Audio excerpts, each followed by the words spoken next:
Hi, today's topic is like row ordering. How to order the rows, right? Let's see.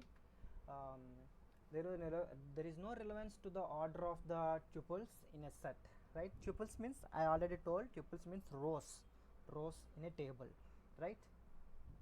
Attributes and tuples I already explained in the first session. Attributes nothing but columns, tuples nothing but rows, right? Uh, Recall that one of the fundamental aspects of a set is that there is no relevance to the order of set tuples in a set. For this reason, rows in SQL table conceptually have no definite order, right? Therefore, when you query a table, then do not expect the order to always be the same as it was previous time you query the table, right? If you want to order the rows in a table by a particular column or columns, then we can use the order clause, right? Let's go for some example. So here selecting employee ID first name from a table of employees, and it looks as so the query result has ordered the rows by the employee ID in ascending order. See, ascending order. However, this is not the case. For example, it is entirely possible that later on we issued the same query, but the order could be completely different. For example, we could have instead got this returned 2 1 3 4 like this. So now even though we get a different order return of these two sets, both these sets are still correct, and they are still considered to be the same as each other, because in the relational model the order of elements in a set is of no relevance, right? This is also an important concept when you are writing SQL queries against the table. This is because the single engine does not guarantee the order and the query result unless we specifically ask it to. For example, the SQL engine could decide to parallelize the query or scan the data and file order rather than index order. So even if you have a primary key or unique key index on the underlying table, it does not matter. Do not assume that the query result will be written in a certain order. However, SQL does not provide us with a way of ordering rows in a table, and we can do that by using the order by clause. Let's go for that. So at the end of our statement, we can add on an order by clause. See, order by clause. So in this example, we just have order by employee ID. Now the rows are guaranteed to be ordered by the employee attribute.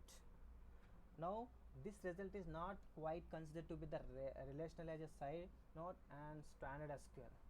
This is what's called so a couple of things to note about the order by clause. First is that it will default by ascending order.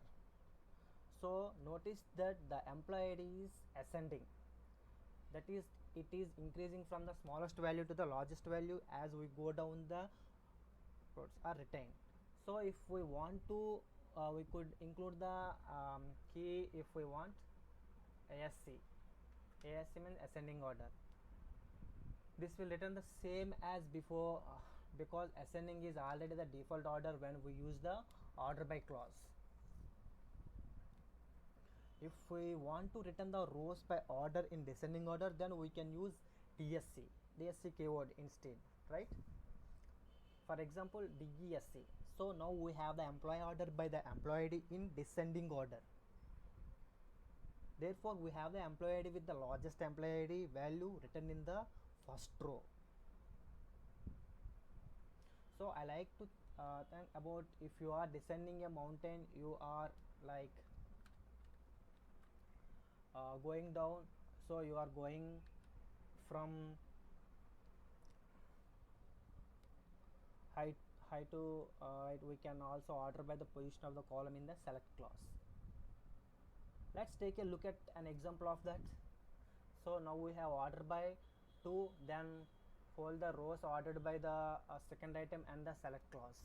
See, in other words, they are ordered by the first column because first name is the second column we have specified in our select codes. Although we can order by the position of a column as it appears in this goes as we have done. This is generally considered to be bad practice. For example, what if at same point at same point in the future we can change the order of the columns in the select clause.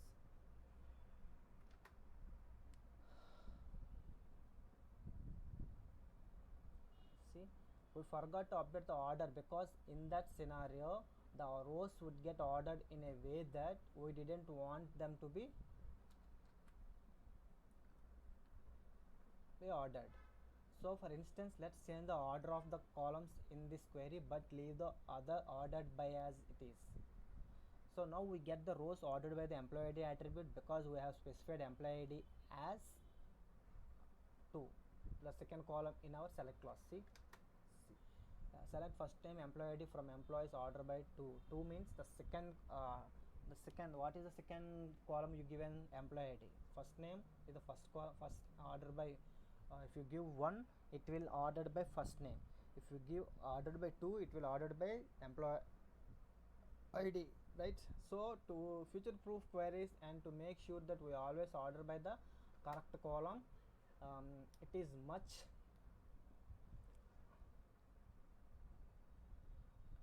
better to write the name of the column in the order by clause, for example. And so now we are ordering by first name and it will always be ordered by first name even if we make changes to the select clause. Okay, let's take a look at an example of where we have a data type column. Okay, so now we are also selecting the hire date column. So let's say we wanted to order the employees by hiring date and so the most recently hired employees first. We can do that by ordering by hire dates, right? Hire date in descending order. So see, so when ordering by a date or date time by date type column, I like to remember the saying later dates. See, this is helpful way to remember. If we want to show the most recent date first, then we need to order by column in descending order, right? So in this example we have choose Chalisa, who is the most recently hired employee and she was hired on 15 December 2019, right? And this is followed by Herba and Versha, who were both hired on the 20th July 2007 because Herb and Vera were both hired on the exact same. This means that the order of the rows is not guaranteed. Rows is not guaranteed to always be the same time we run the query, right? For example, we might run the same query again, but this time Vera returned before Herb because same hire date is there, right? In this case, if we wanted to guarantee that rows always get written in the same order, then we would need to include a column with unique values in the order by clause, which will act as a breaker. So let's do that.